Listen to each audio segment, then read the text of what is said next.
Welcome everyone to the Late Night Show with Wayne Kirley. Today we have a very prestigious guest. You might recognize her from And Still I Rise, Part of the Woman, but most notably and most especially, I Know Why the Caged Bird Sings.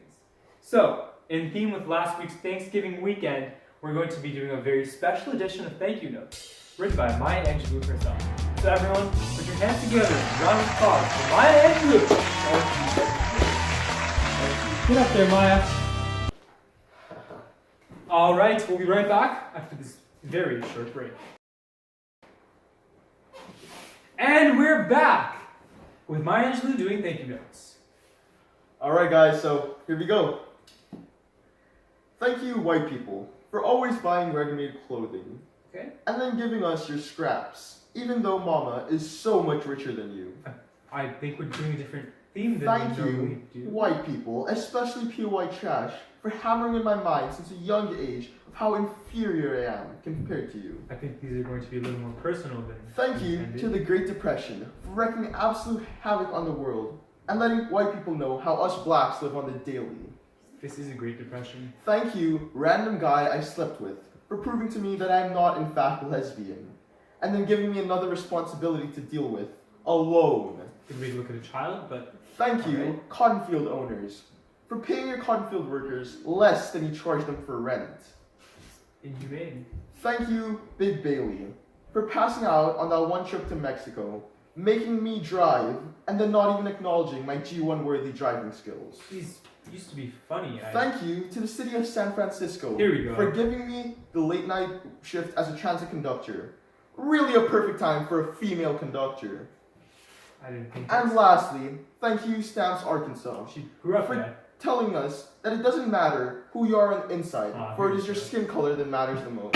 Oh, well, those definitely took a different turn of events. We're gonna have a little bit of a conversation backstage, but we'll be back right after this very short break. Thank you for listening, and see you soon. Oh, we're back? And we're back! So everyone, let's welcome out one of the world's most notable authors who's just here doing thank you notes, a great mother, a strong woman, and everyone's favorite, Mrs. Maya Angelou. Thank you.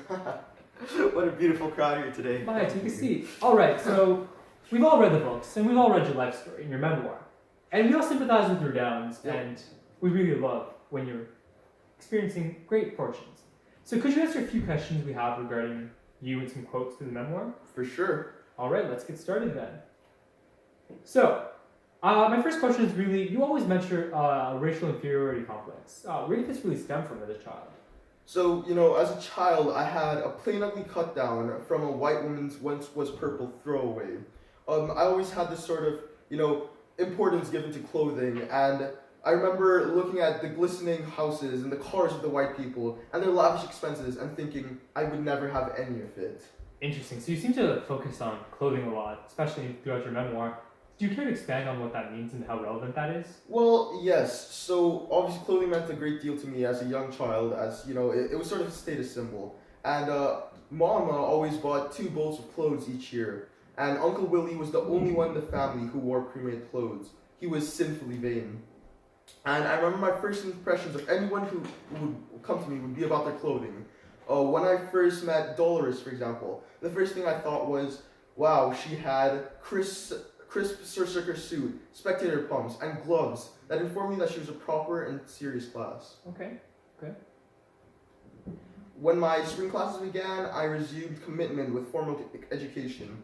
I was so much wiser and older and independent with a bank account and clothes I had bought for myself. And so this was a big moment for me. So I noticed that you continue to mention bolts of clothing. Most people can't really get their hands on bolts of clothing.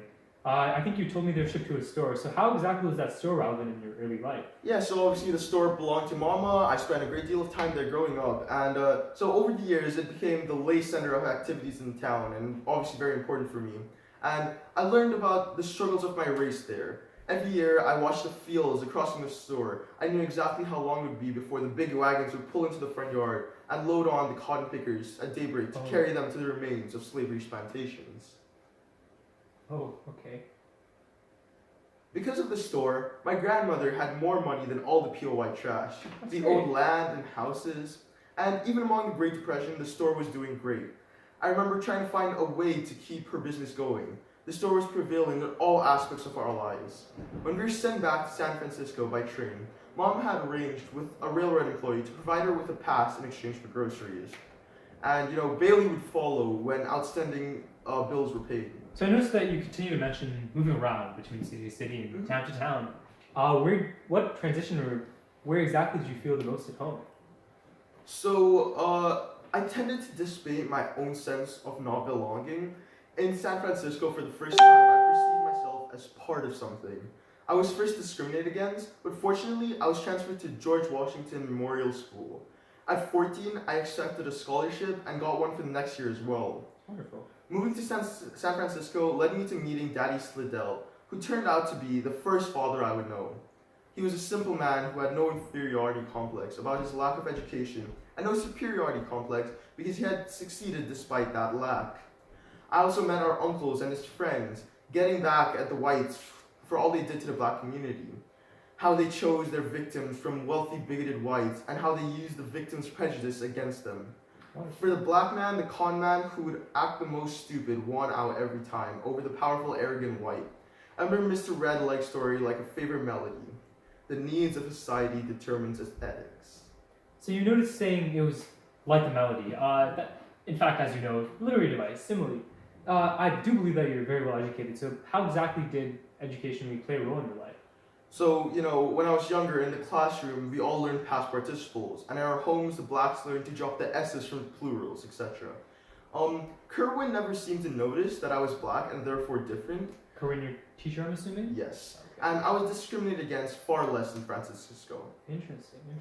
You see, they concentrated great interest on who was worthy of being student body president.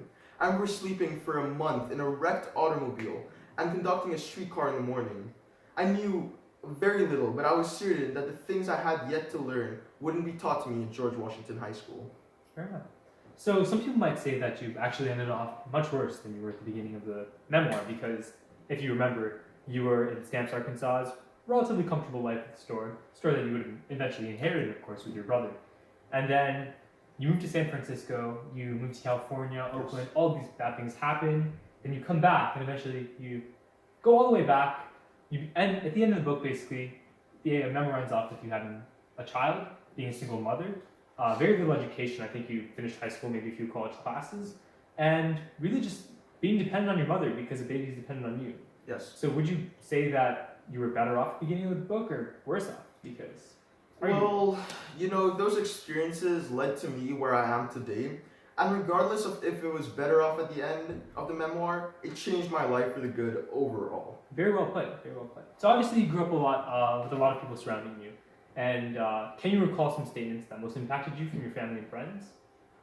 Yeah, so one of them was waste not, want not. Okay. It was pretty significant. Mama would say to me growing up, whenever it asked that for something that costs a little more money or is a little more expensive, another one was, Bailey also said, when things were very bad, his soul would crawl itself to sleep, and when it awoke, the thing that feared him was gone.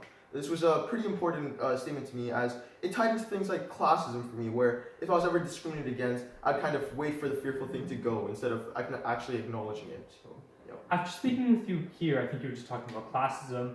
Your speech is very different compared to most people who come from southern states in America, such as Arkansas. So is there any reason why there is this big difference? For sure. So at a young age, we learn to drop S's from plurals and suffixes from past tense verbs. So for some sentences, you'd say it bees like that sometimes, instead of that's not unusual. And so we learn to slide out of one language and into another without being conscious of the effort. In addition to English, I also spoke Spanish. Dad spoke fluent Spanish, and since I'd studied a year, we were able to converse lightly. That's wonderful. Well, Maya, we thank you very much for coming here. Right before you leave, we're going to do a short portion called Audience Answers based on your memoir. So we'll be back right after this very short. We're back? Okay. Oh, and we're back from Kane Worley, who just told us about Audience Answers. Thank you everyone for participating. And now we're just going to say a quick farewell to Maya Angela. Maya, before I say anything, do you have any words?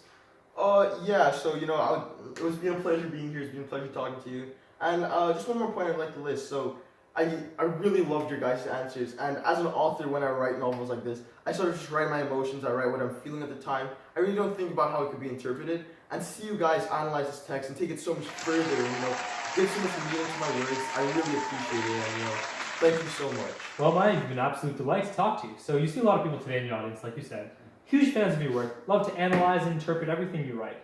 So if you don't mind, I'd love to invite you back on the show some other time, maybe to talk about another memoir. I would love to. It's been a pleasure. All right then, thank you very much, Maya Angelou. Thank you very much, Wayne. All right, see you later. Well, thanks everyone. I think this brings the end to our show, and thank you for watching the Late Night Show.